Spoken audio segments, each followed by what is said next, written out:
Hey, what's up? Scott Ballgame here with Imagination Creation Films, and yeah, SB50 Cinematography Challenge Group, we're back, and we're even better than before. We had to take a short break there. We apologize for that.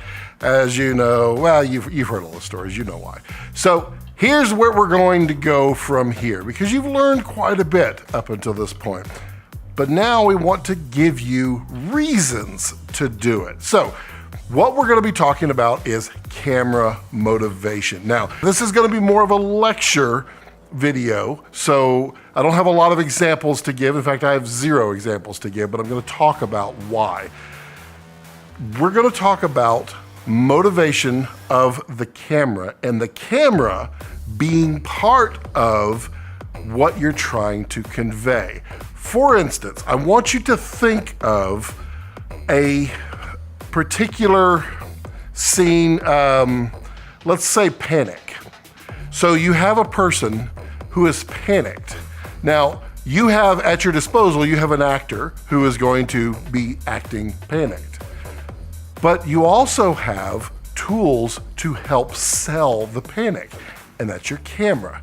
Your camera and its movement or lack of movement can help convey your scene. So if a person is panicked, then having a camera that is a little bit chaotic, a little bit out of the norm. So it's not going to be just sitting there on a tripod. It may be moving. A handheld shot might be really good for this, or over the shoulder where it's just slightly moving.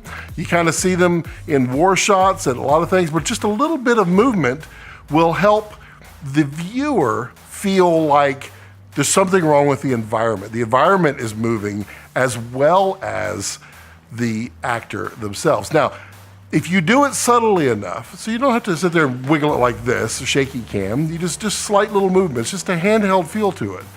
That will make it feel just subconsciously to the viewer that there's panic in that scene.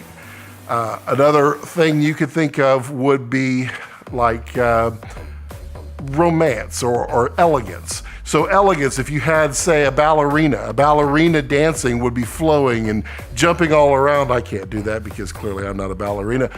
But your camera movement should reflect the same feeling, and that would be flowing. So if you could put your camera on a dolly and slide it very smoothly, or have it on a gimbal where you can glide around following the ballerina, that gliding will help sell the smoothness, the elegance of the ballerina.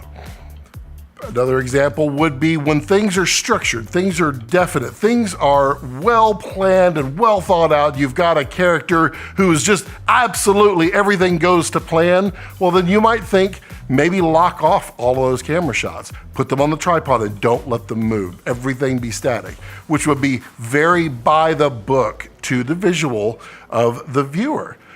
So now you have learned several techniques up to this point with movement of the camera and even the rule of thirds. And we're going to dive in next time into some better examples of using camera placement to help sell your motivation of the actual shot. But this week, the challenge this week is I want you to use everything that you've learned up to this point, and I want you to shoot a very short scene, 10 seconds max. You can use, let's say, put 3 shots in it. And let's see, I want you to, well, let's do panic.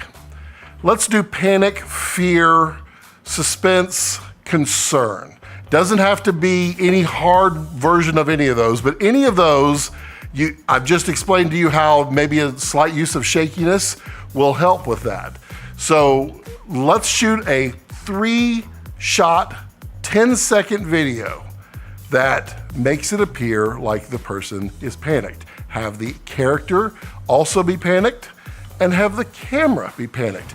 Use any kind of motion, any kind of tilts, any kind of slides, any kind of pans you want.